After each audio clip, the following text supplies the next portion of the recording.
Hey there, you're listening to the Girls Talking Life podcast, and I'm your host, Johanna. If you're like me, you love time with friends. I always leave feeling encouraged, inspired to try something different, or I've learned something new. So why not continue to grow even when we can't be with our girlfriends? We're not made to do life on our own. So in each episode of this show, I'll bring you a girl and her story to give you refreshing ideas to stir your soul. Let's walk this road together. Are you ready to talk life? Welcome to the show. I'm so glad you chose to spend some time here.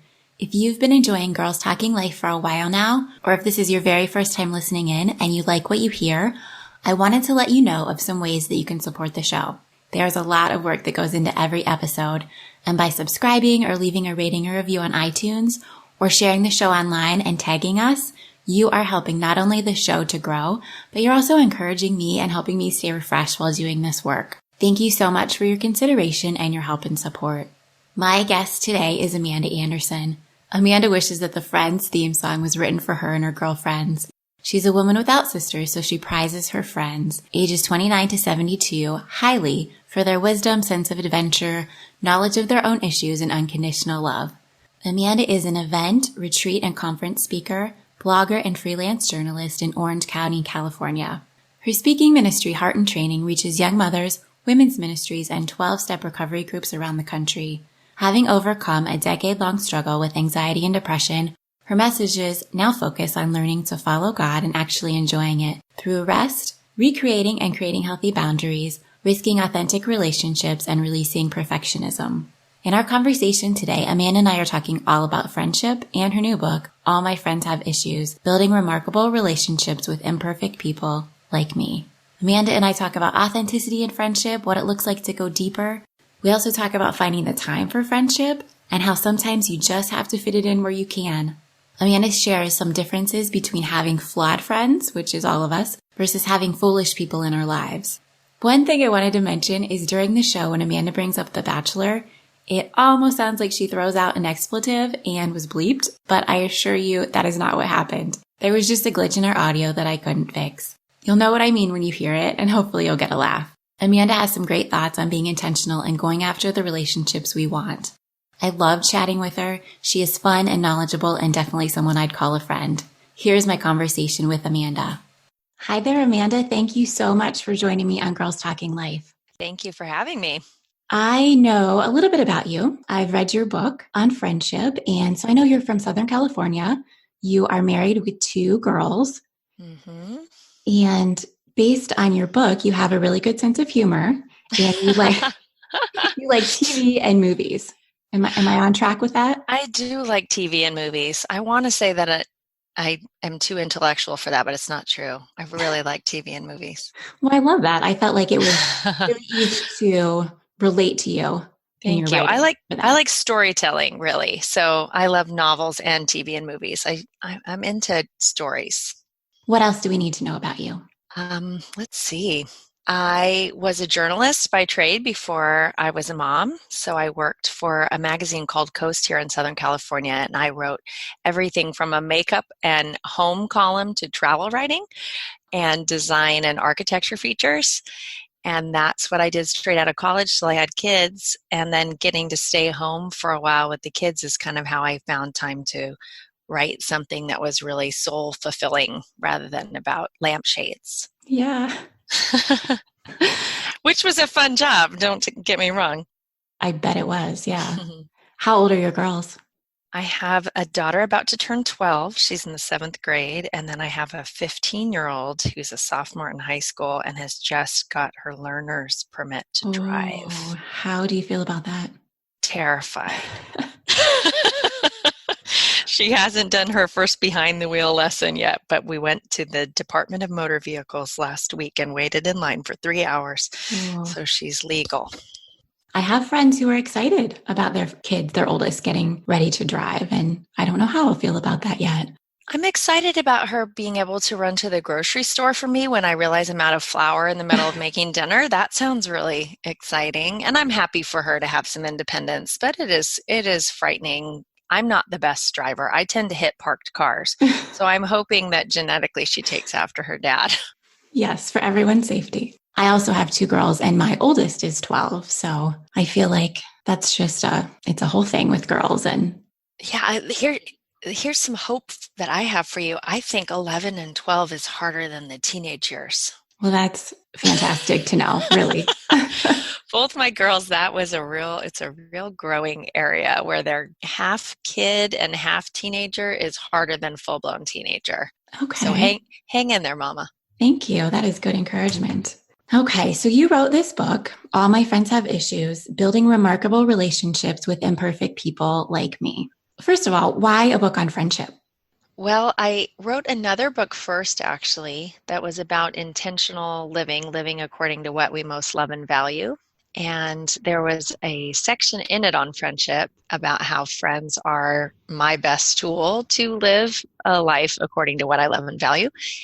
That book got me an agent, but not a publisher. When the publisher saw the chapter on friendship and heard about a talk that I do at women's events called All My Friends Have Issues, my publisher asked, "Can you write a whole book on this?" And I said, "Yes, I can." So I actually wrote this book on spec. It was commissioned and it was a total gift from God to be able to do it. It was like He chose my subject rather than me.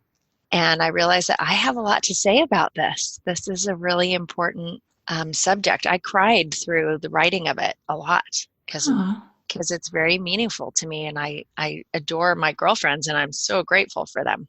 I feel like friendships are plentiful as kids. And Mm-hmm, then if you go to college or if you have roommates in that second stage of life, you're mm-hmm, living life with them. And those bonds are just really strong and really deep. And then maybe in your next stage of life, you live alone or you're getting married, which was the mm-hmm, case for me, and moving in with your husband. And mm-hmm. then the time for friends becomes a lot more scarce. Yes. And if you have kids on top of that, then even less so. Mm-hmm. Yeah, and all the studies, it's wild. Since I wrote the book, you kind of have everything starts coming at you about the subject that you've been meditating on. And there's just been article after article about how lonely people are in America, and that loneliness has been going up and up since 1985. Mm. And the most interesting one I read is that millennials are the loneliest generation. They say, statistically, they have less close friends than any other generation does, which is really sad. And there's lots of theories about why that is, but it's a tragic thing, but it's really challenging to form adult friendships. One of the studies that the New York Post published said that the average American hasn't made a new friend in the last 5 years. Oh my goodness. And so what it showed was that most people made friends in their early 20s and hopefully have held on to those relationships, but haven't made a new friend since then. So I'm excited about the book. I didn't even realize that that need was out there when I was writing it. And one of the chapters is about how to make friends. And as I'm writing it, I'm thinking, well, this is obvious. People are going to laugh. I don't need this. I don't need to be told how to do this. But we do need to be reminded to be intentional and have some tips on how to actually create new relationships. And what are your tips for that? How do we go make new friends as adult women? Well, like anything, you have to decide that it's important to you and you have to be intentional about it. If you say, I'm going to start working out, but you don't have a plan of what day you're going to go to the gym, then you're not going to work out. Nothing's going to change. Sure. So I actually kind of created a formula for myself when I was home. When I quit working, I was very lonely. I was home with a 2-year-old and I was pregnant and I had lost, a lot identity and my work friends. And so I became very intentional. I thought I'm going to aim for one play date a week and I'm going to text or email one person a day. I'm going to Okay. go after the relationships that I want because otherwise I'm just going to rattle around in this kitchen with these tiny human beings. Yes. And I think so many women in that stage, I mean, everyone's feeling the same way. Mm-hmm. And it's not just, I'll just speak to moms for a moment, but moms get really stuck. Young mothers can get really stuck in how challenging it is to get out of the house, or you go out to the park to try to meet with your girlfriends and you never get to finish a sentence. Yes.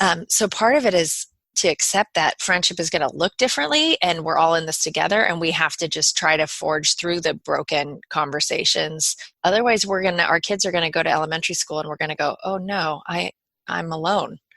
So finding people that understand where you are in your life stage, no matter what it is kind of critical. I remember talking on the phone with friends that didn't have kids when I had kids, and my kids would be interrupting me because kids, they still do that. You're on the phone. It's like a magnet, they can They find do. you. And my friends without kids would just keep talking, even though they could hear my children. And I'm like, I can't talk to both of you at once. But my mom friends would hear the kids talking and just stop and let the kid talk and then let me talk, and then go back to our conversation. And I felt so known and understood. Like I can have a conversation with someone who understands that my 2-year-old suddenly is desperate for Cheerios. Right. Because I'm on the phone. You mentioned that you are I think I'm going to say this right, recovered codependent. Mm-hmm. What does that mean, Amanda? I would say recovering codependent because I'm not done. Codependency is a technical term that means that we're in relationships where I'm more focused on the feelings and needs of others outwardly in order to make myself feel safer and healthier. So codependents we like to help and we like to find people who need us because it makes us feel more valuable.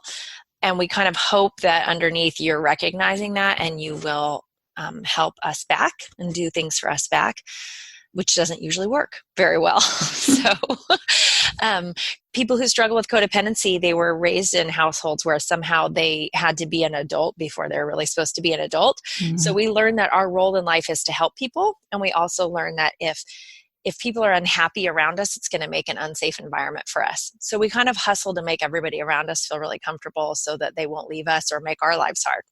Okay. All right. Thank you. You give 3 foundations of friendship, and they are authenticity, encouragement, and accountability. Let's talk about authenticity for a minute. Mm-hmm. You mentioned that it's possible to fake it and to tell people just enough about ourselves to seem like we're being open and fully honest. Mm-hmm. But most of us shy away from going deeper. I read that and I was like, I wonder if I do that. Mm-hmm. I feel like I'm generally an undersharer. So how do we take it to the next level? An undersharer. I love that. As an oversharer, I really appreciate undersharers. My husband is an undersharer. People joke that I am like the mouthpiece of our relationship. Sometimes like, you can answer questions too. When I say that you can fake authenticity, partly what I mean by that is, if you post something cute on Facebook or Instagram about how you're having a really tough day, most people will like it. You'll get clicks for that. People appreciate when we share that we are having a bad day, or we really need coffee, or we didn't sleep, or we lost our temper with our kids, or something like that. The next level of being authentic is when we get to know people well enough that they actually understand the reasons behind what we do, that we have a sense of each other's like emotional history, what makes us tick. Because I could tell you a funny story about things that I've, messed up in my life, kind of a Lucille Ball sort of antics. But truly being authentic is to tell you the underlying issues of why I just got myself into trouble. Mm-hmm. For example, I joked at the beginning of the podcast that I am not the best driver. I have hit 2 parked cars this summer. That is really embarrassing that I've hit 2 parked cars this summer. And, but it's kind of like funny. But if I could tell you really authentically, why did I hit those 2 parked cars? It was because I really struggle with being present when I feel emotionally flooded about something. The first parked car I hit was the day that my daughter graduated from 6th grade. And I was driving her graduation, and I didn't recognize that I was feeling really emotional about my baby graduating from elementary school. And I wasn't present, and I grazed one of the other 6th grade parents' cars pulling into graduation. And then the second time I hit a car was because I was in an argument with a family member on the phone, and I shouldn't have been driving. But I felt like part of codependency is that we have to make all things right and seal things up. So I was not wanting to hang up while we hadn't resolved the issue, and I should have. And I pulled over to collect myself enough to say I need to get off the phone, and I hit a car in the parking lot. which was a bad day. So I've just done it on, your podcast, but that's truly authentic. You don't just see that I screwed up. You actually understand that there's a character issue going on underneath of why I'm struggling with something. And for you to tell me about it, you need to be aware of that yourself, the underlying issue. And that Yes. brings us to self-awareness. Mm-hmm. What does that have to do with friendship? I love that question because I think that is, if I had to say what the core of the book is, it's the idea that in order to be safe, sane, authentic friends, we have to have a strong sense of understanding ourselves. You can't share yourself authentically if you don't know yourself. If you're not willing to look at your motivations, understanding your own story, understanding what your emotional triggers are. Mm-hmm. I love the expression pushing someone's buttons, or that push my buttons. And in the book, I talk about understanding, where did that button come from? Why do I have that button? Because that's one of the things that really makes us who we are, is how we react emotionally to things. Something could happen that would drive you crazy that wouldn't bother me a bit. There's a reason for that.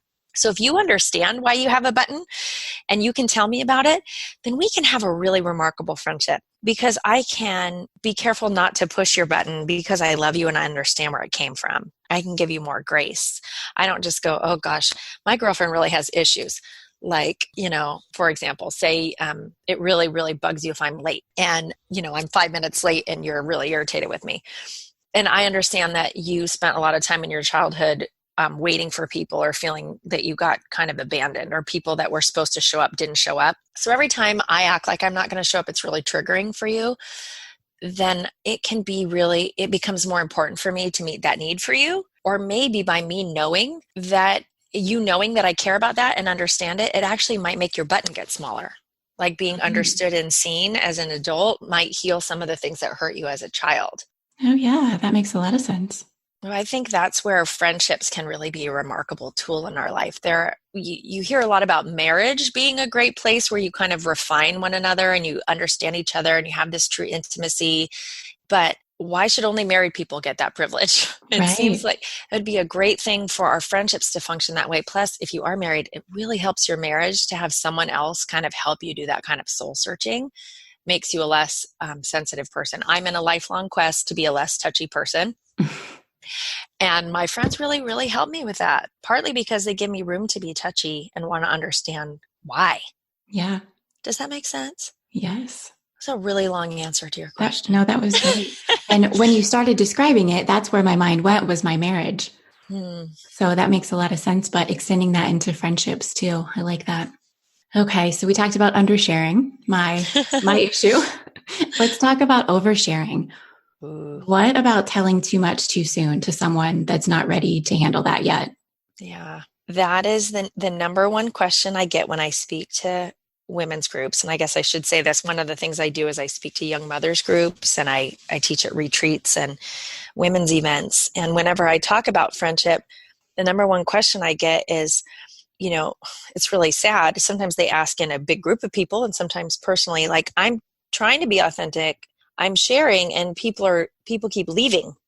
Mm-hmm. And as I get to know their stories a little more, I find there's a common denominator in that.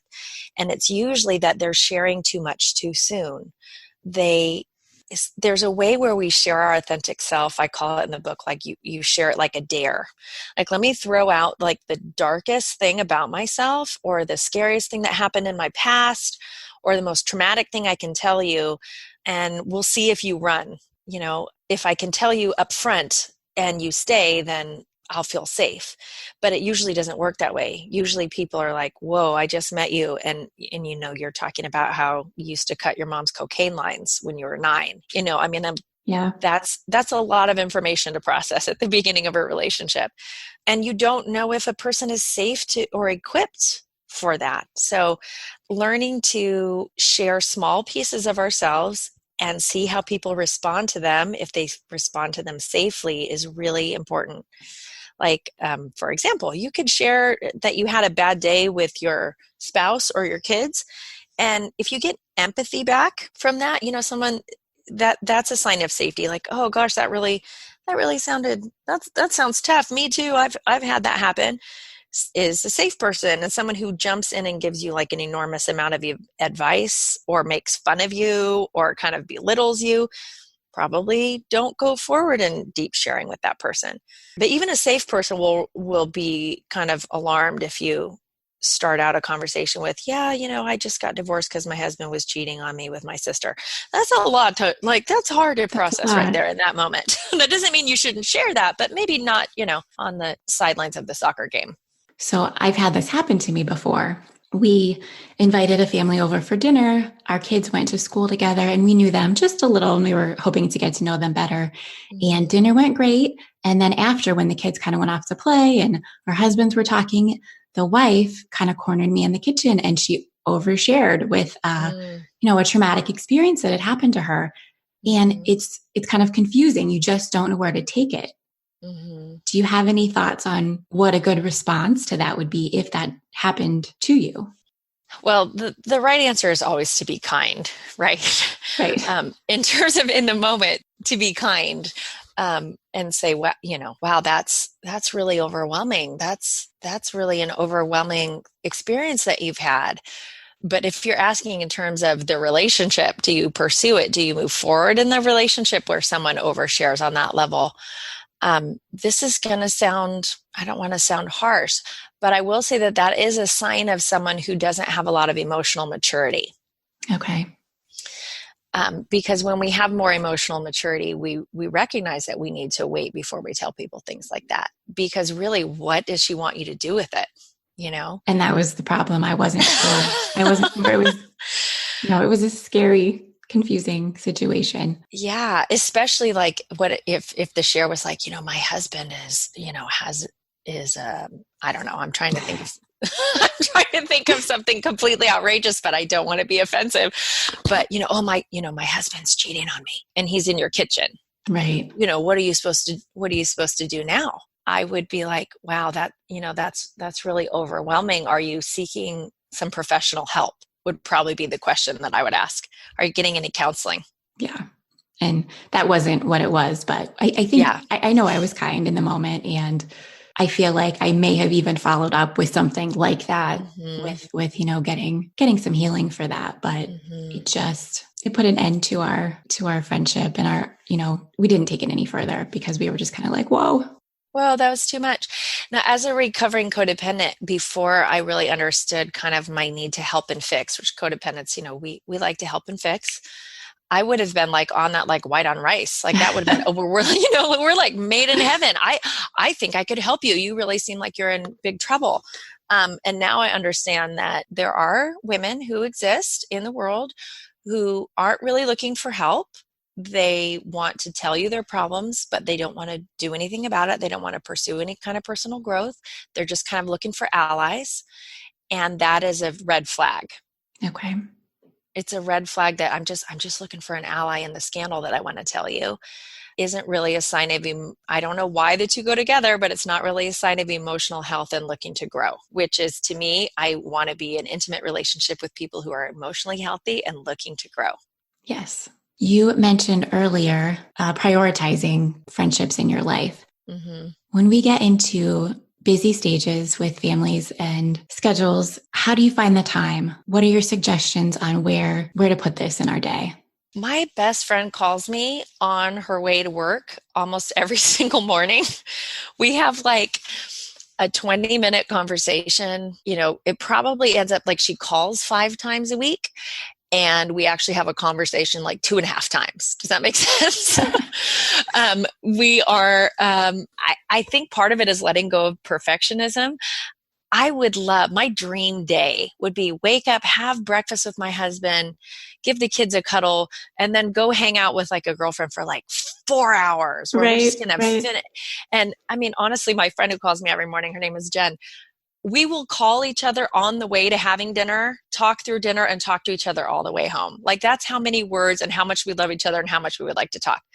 But we don't get to do that very often. So we've decided, you know what? Having lunch together for 45 minutes while we're both during a work day is better than not seeing each other at all. And so sometimes we can get into busy stages where we don't see people or stay in touch because we want more than either of our lives can really sustain. Mm-hmm. So I'm not advocating talking on the phone while driving after the story that I just shared.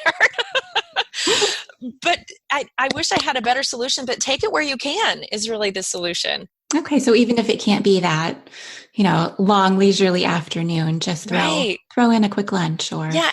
And it's kind of like marriage but you do try to get like once a month a date on the calendar where you get to sit and see a good friend. I also really believe in multitask friend dating.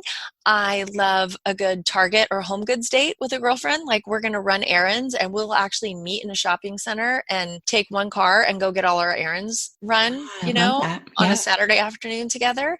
And one of the things I talk about in the book, you can learn a lot about someone by shopping with them. Running errands. How do they process money? Are they selfish? Can they help you make choices? You learn about their style and who they are.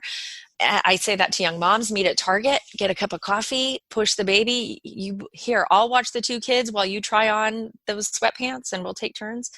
And also meeting for exercise is a great thing. Like if you're trying to get your workout and your friend time in, you can get a workout with a friend. I mean, that's like a dream day for me. Get a Yeah, long walk and get to talk at the same time is awesome. I love that. Do you think you mentioned that Jen is your best friend? Is it healthy to have one person that kind of meets all those friendship needs? I have I have three women that my book is dedicated to, Jen, Gina, and Josie, and they're each from different life stages. So no, when I was a young mom, I wanted a wife, really, like just one person who knew everything and we could just get into a conversation. Listeners, I don't mean I really wanted a wife. I wanted like the friend equivalent of a wife. Sister wife. A sister wife. I just wanted one person.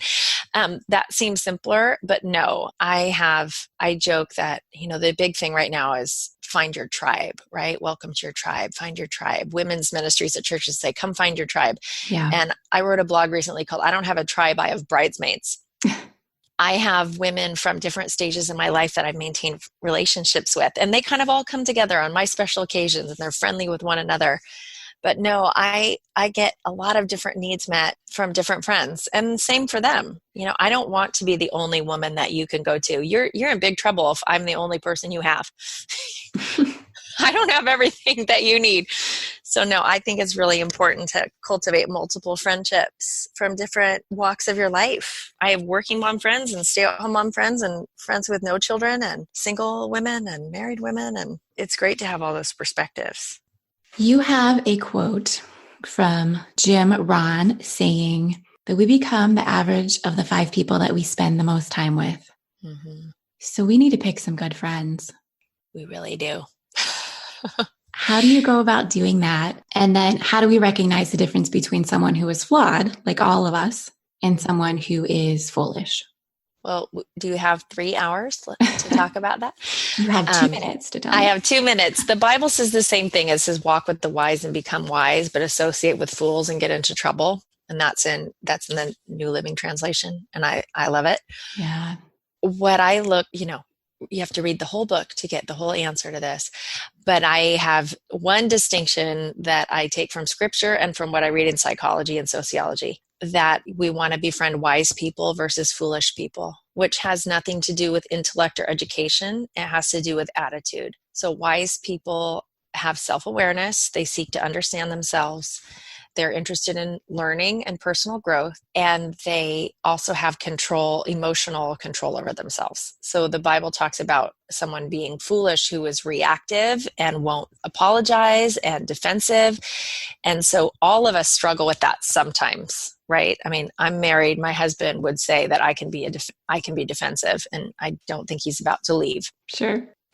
But as a rule, as a overarching rule, we look for wise people, consider their actions and words carefully. They consider their motivations carefully, and they are willing to make amends. They're willing to own their issues. My girlfriends are so brave because their names aren't changed, and the book is called All My Friends Have Issues. I was surprised by that.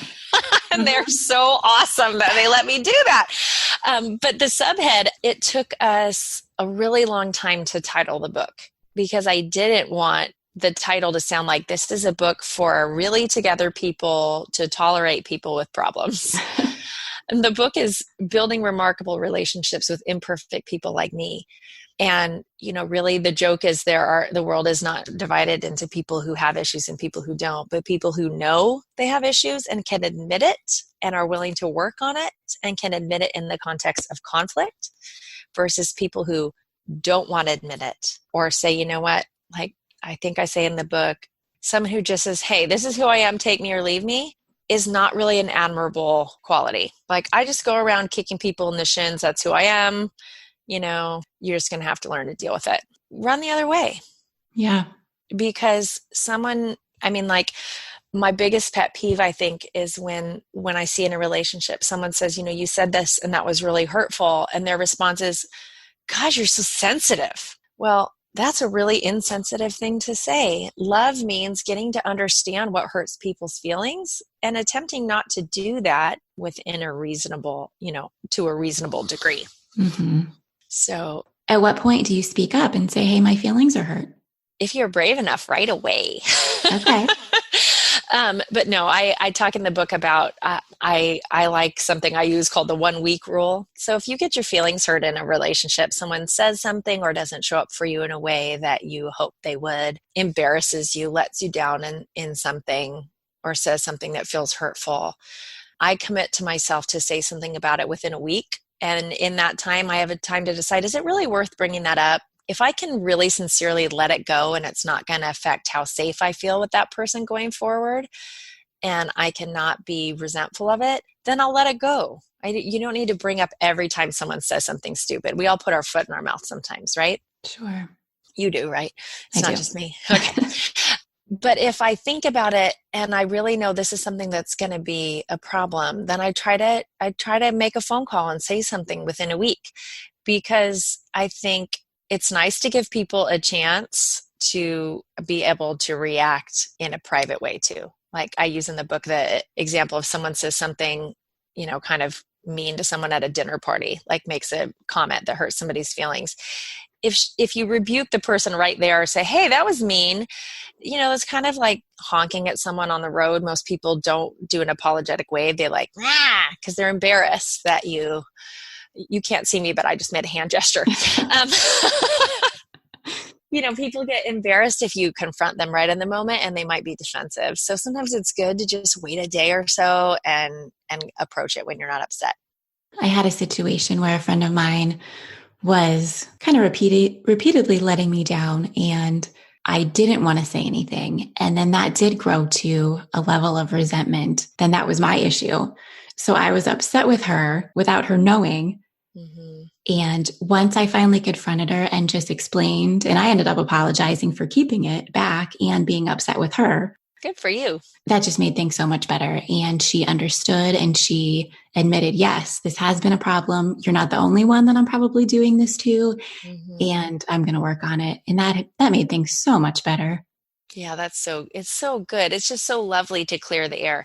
And most people are pretty great when you tell them things like that. We get super afraid to do it, but most people can handle saying, yeah, I know, I really struggle with being late, for example. I know I brought that up again, but I don't really like to wait for people. And I had a really sweet girlfriend that we would do things together. She'd show up 30 to 40 minutes late when we were getting our kids together.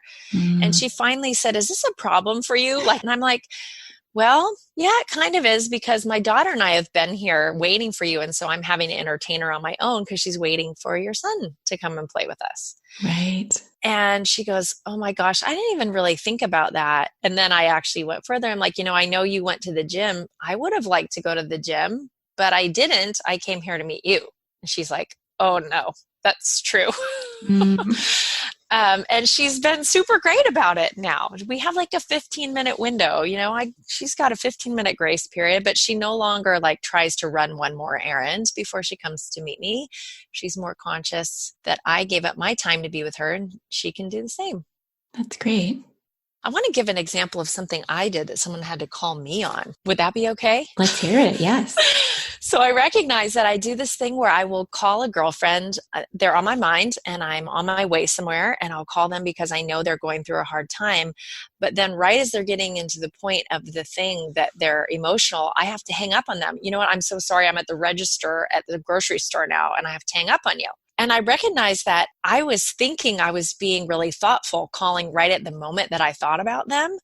But really, I'm not really giving them the time that they need if they're really going through something emotional. I'm not giving them my full attention. And it's hard. So I recognized that the other day. And one of my girlfriends had hurt feelings because I had called her and said, I know you're really going through something. And then I didn't warn her. I've got 8 minutes. Now, did she mention this to you, or did you recognize it and say, hey, I noticed I've been doing this? It actually came up because I called to check on her again, and she said, well, she said, and she wasn't being passive aggressive. Oh, I talked to this other friend, and it's really hard for me to open up. And so what I really needed was to just let it all out without any input. And so I got that from so-and-so. And I went, I didn't give you that, did I? I called you when I really didn't have time.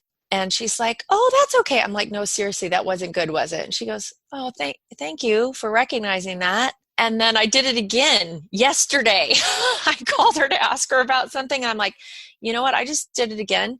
I'm on my way somewhere. I'm going to call you back in a half an hour when I'm done with what I'm doing. And so that's something I'm working on. We're so like, now that I've said we should fit it in where we can, there are some conversations like, don't call your girlfriend who's grieving when you're at Starbucks. Right. Don't call your girlfriend who's going through a divorce when you're, washing your dishes and there's a big loud noise in the background. Make the time to really be with someone when you're being with someone. So that was one that I recognized. Like, I think I'm being so nice, but I'm not really. I'm fitting her in a way that makes it sound like I'm not really caring about her. So let's talk about accountability and what it looks like to invite someone to hold us accountable, which is what we're talking about anyway. Mm-hmm. That's true. That's funny because the friend that I called, she also said, and aren't you not supposed to be talking while you're driving? I don't want you to hit any more parked cars. Accountability is like, so many of my friends are like, I don't like that word. Like my more on the outer, not my very inner circle, but like accountability sounds really tough. And it kind of does. I grew up in church where we had accountability partners, and it was like someone's job to like call you out if you were sinning. Mm-hmm. And I'm not saying there isn't a place for that. There definitely is. We need that sometimes. But for me, what I recognize is that accountability works the best when we're inviting people to really know us and understand two things. The first is, what are the things we're trying to overcome? In the book, I talk about a lot of our issues are connected to the lies we believe about ourselves, like our lack of value. So what are we trying to overcome? What are the greatest struggles in our life? So being able to say, look, I'm trying to overcome this thought pattern that's not healthy for me. When you hear me saying it out loud, will you call me on it? Will you tell me, hey, no, you're worth more than that. Don't say that. I used to tell my best friend, oh gosh, I'm so lame. My husband's so awesome and I'm so lame. She's like, no, you are not lame. You are awesome in a different way than he is. And she really helped me like overcome that really negative self-talk that wasn't helping me improve the behaviors that were making me call myself lame. So that's one thing. Asking people to help us combat the lies that we believe. And then the second thing is goal setting. If you actually have a goal, to invite someone to hold you accountable to that goal. Okay. And the goal could be, I'm looking to get out of debt. I'm looking to get sober from alcohol. I'm looking to be a more patient mother. I'm looking to be more present while I'm driving the car. Can I talk about what accountability is not? Sure. Accountability is not setting a goal for your friend and trying to get them to stick to it. So accountability is not like, there's a lot of studies that gluten is not great for you. Do you think maybe you want to stop eating donuts? Like, that's called, it ain't none of your business, girl. Stop getting all your friends to do the diet that you're doing. Okay. Thank you for differentiating. Let's talk about competition and comparison. Even with the friends that I love, it can be hard to see them excelling, especially if it's something that you want to be excelling at too. Mm-hmm. And I've heard, and I actually did a whole show with Tilly Dillahay on envy. When you feel that in the moment, just go ahead and, halt that thought and pray for them. Mm-hmm. What are your thoughts on comparison and competition among friends? I love that. Was that Tilly's suggestion to halt that thought and pray for them? That's beautiful. I can't remember because my head is foggy today. One of you came up with it from a someone, group like this. Yeah. Someone has said that. Yeah. Well, we all struggle with it. I think the first thing to do is just acknowledge it. We all envy. We all envy. Why wouldn't we? There are things that we want, and people around us get the things that we want. And it's really natural to wish that those things were ours. I just spoke to a room of an event with like 700 women, and I made them do group confession Wow. in categories. I'm like, how many of you have envied someone? Let's do money, like you've envied their diamonds, their clothes, their vacations, their car, their house. All the hands go up, right? How many of you have envied their relationships, their marriage, their whatever? How many of you envied, your body image stuff, right? You wish you had someone else's butt or abs, right? And everybody raised their hand. So I think the first thing is we acknowledge it. Any unacknowledged feelings just get stuffed down, and that doesn't really work. I give them an acronym to acknowledge it, to confess it really before God, to say, I just want to confess that I'm struggling with this. I feel envious. I love my friend. I want good things for her, but I still feel this twinge of I want that thing for me as well. And then assess if you really want that thing. We have this term in recovery that says, don't be jealous of what you don't really want. And it's possible that things that we envy, we're actually not willing to do the work to have the things that our friends have. And sometimes we are. Boundaries, one of my favorite books, it's just had its 25th anniversary. They talk about envy as a boundary issue because you're focusing on what someone else has rather than what you have. And their suggestion is to understand, do I really want that thing? Am I willing to do the work to have that thing? Am I jealous, for example, of your gift and your talent because I'm not really using mine? Mm-hmm. Am I jealous of your marriage, but maybe there's a way that I could have what you have, but I haven't been willing to put in the hard work for that. I might be jealous of your great legs, but I'm not willing to go to the gym and do the lunges that you do. So assess. So mine is acknowledge, confess, assess, and then act. Is there something that I can do that I can actually do to focus on myself and feeling more satisfied? Because envy is a sign that you don't have something that you want. And then now you're in control of how you're feeling, and it's not about the other person. But that's a lot harder when what they have is something you can never have, right? Like you wish you were 5'8" and you're 5'1". Nothing you can do about that, right? But what I really believe is that God wants all of us to be the best version of ourselves. And when we are the best version of ourselves, the whole world gets better. So I seek to just ask God to give me the courage to believe that and to believe in my own worth. One of the things I talk to these women about is somewhere in our life, we learned that there was not enough worth to go around, that there was not enough love to go around, and there was not enough work for us all to do. And those are lies. Why do we believe those lies? Well, I mean, we could get real spiritual and say that Satan wants us to believe that. Yeah. And because we're fallen people raised by imperfect parents, and everybody struggles to find their own seat on the bus, sometimes it was modeled for us, some of us were modeled that like, hey, if you get that thing, then someone else doesn't have that thing. I grew up with this kind of odd belief that if I was blessed, that I was somehow taking it from somebody else. There was not enough room. I couldn't even enjoy that Jesus loved me because I could just still focus on like, well, what about everybody who doesn't know Jesus? And that actually, I felt guilty. Like I took someone's spot in heaven, which is such a lie, because God wants all people to know him and he loves all people. But sometimes, even just sibling rivalry, women have struggled to believe that they were as valuable as a sister or brother, or they watched too much of The Bachelorette. I hate that show so much. Right. I'm sorry, because I hate the idea that there is like one dream guy and we have to prove that we are better to get that one dream guy. Yes, that is such a... It's so, it's just nasty. It's just a nasty situation. And culture tells us that. I mean, there are some things that our culture prizes more highly than others. Some of us will earn more money and get more likes on Instagram than others because those talents are recognized by our culture. But what God says is that each of us have infinite worth and that each of us needs the other people around us. And when we really start believing that, we become attracted to people who are different than us rather than repelled by them, because we recognize that we're all a piece of a puzzle. That's really important. So say those lies again, but say them the other way. There's enough love to go around. There is enough love to go around. There is enough honor to go around, and there is enough work to go around.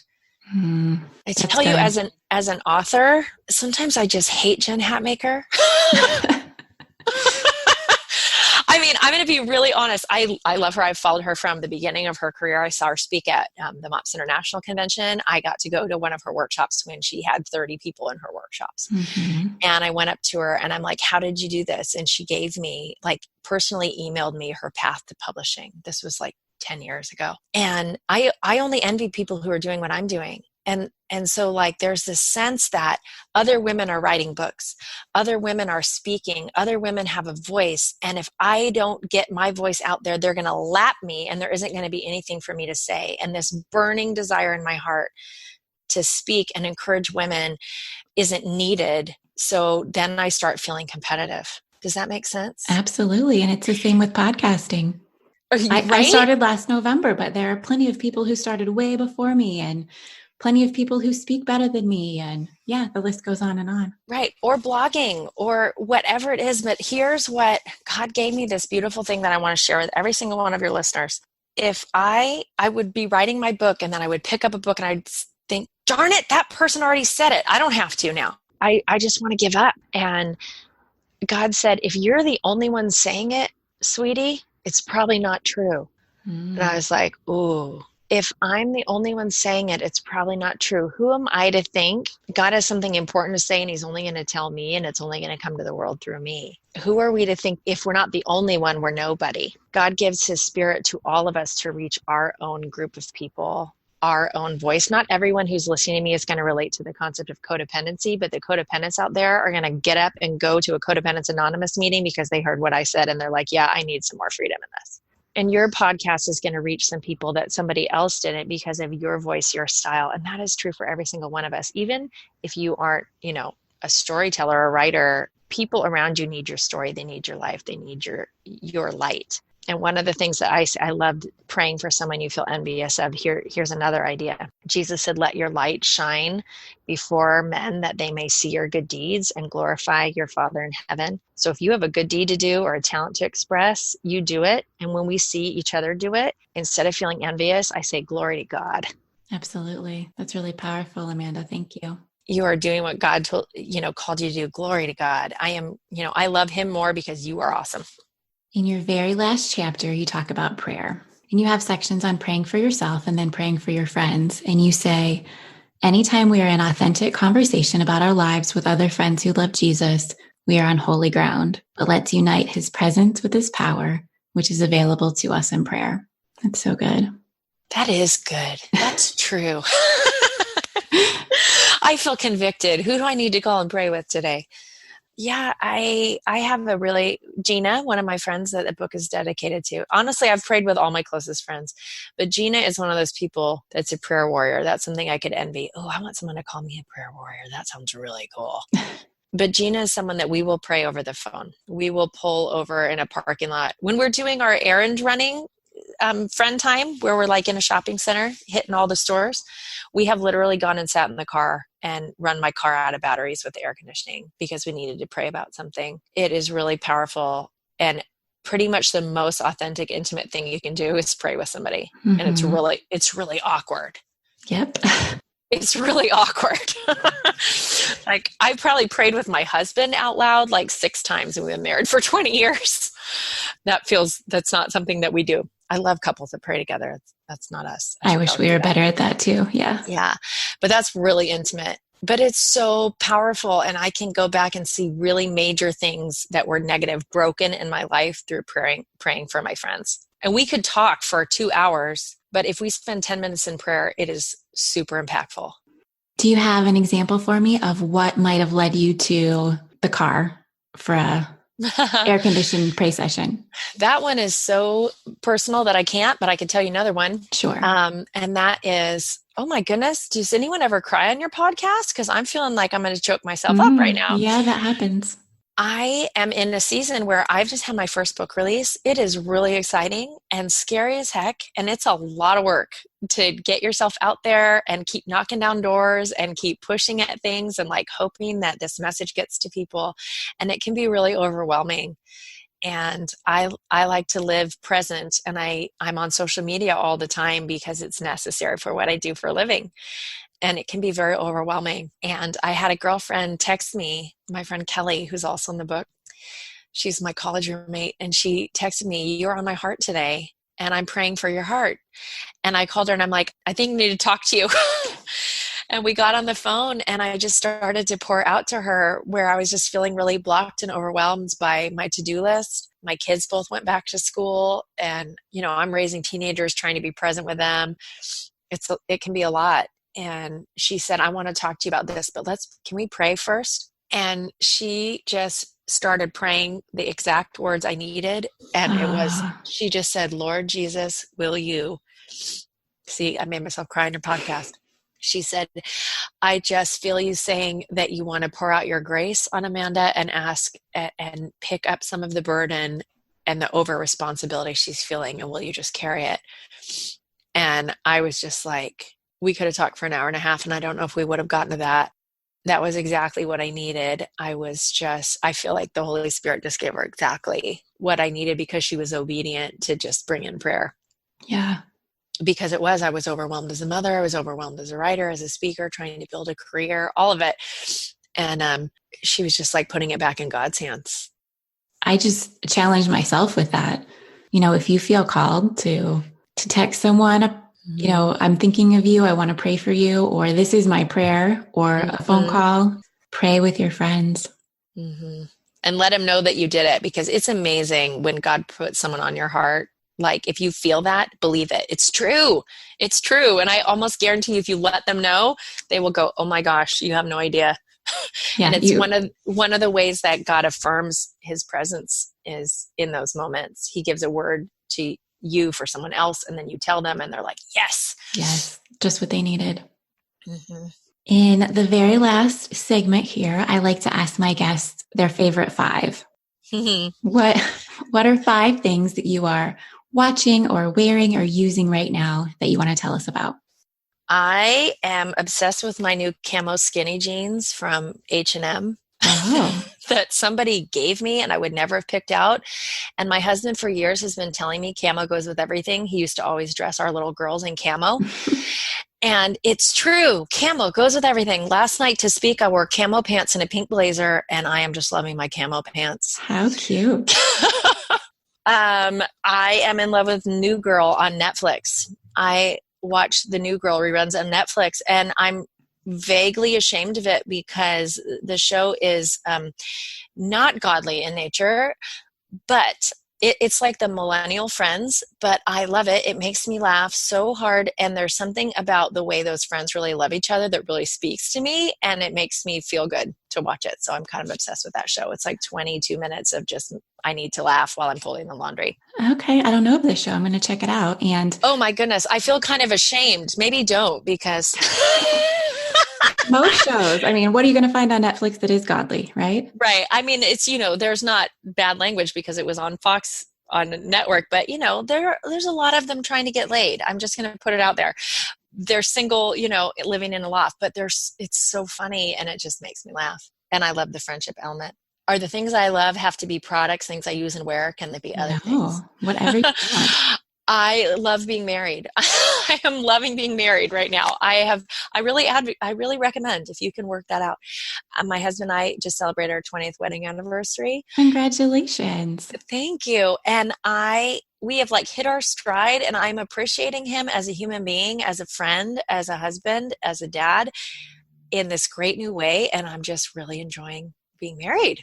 That's so nice. And there were seasons that was not as much the case. So life is long. Hang in there, people, because at 20, we really hit our stride.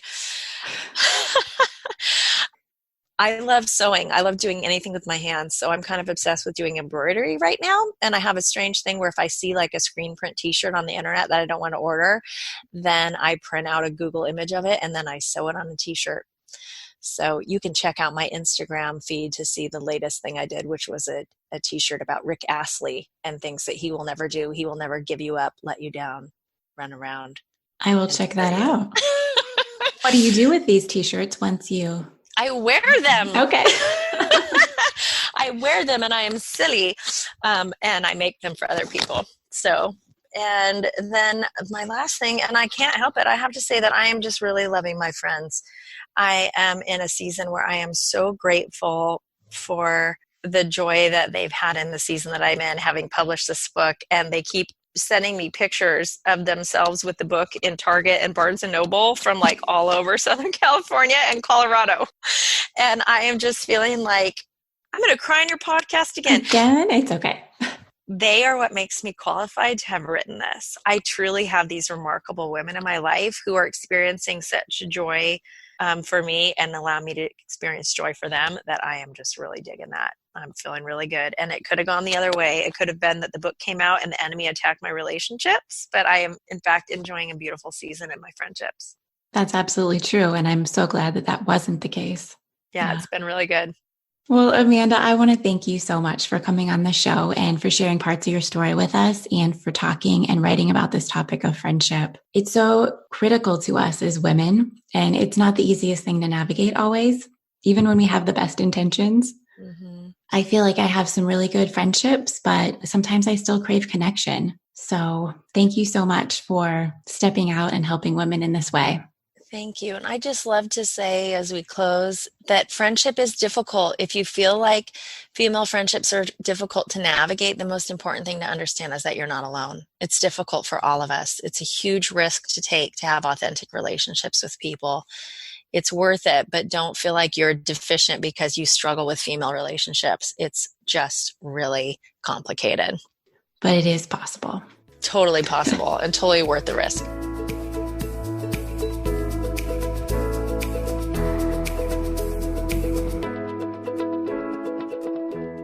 I hope you loved my conversation with Amanda. She gave me some great ideas on things I can do to deepen my friendships. I loved it when she talked about the lies we believe too, that there's not enough to go around. But there is plenty, friends. We all can get a seat on the bus. If you'd like to hear more from Amanda, she is booking speaking engagements now, and she'd love to come talk to your group. Get in touch with her through her website, heartandtraining.com. Also be sure to get a copy of her book, All My Friends Have Issues, and watch for a book giveaway later this week on Instagram. I did some fact checking, and it was Tilly Dillahay who said when you're envious of someone, you should pray for them. She also said you should ask God to increase the thing that you're envious of for that person. Everything Amanda and I talked about can be found in the show notes for today's episode on girlstalkinglife.com. Friends, don't let the conversation stop when the show is over. Share your stories and start your conversations with the girls in your life. Thank you for tuning in.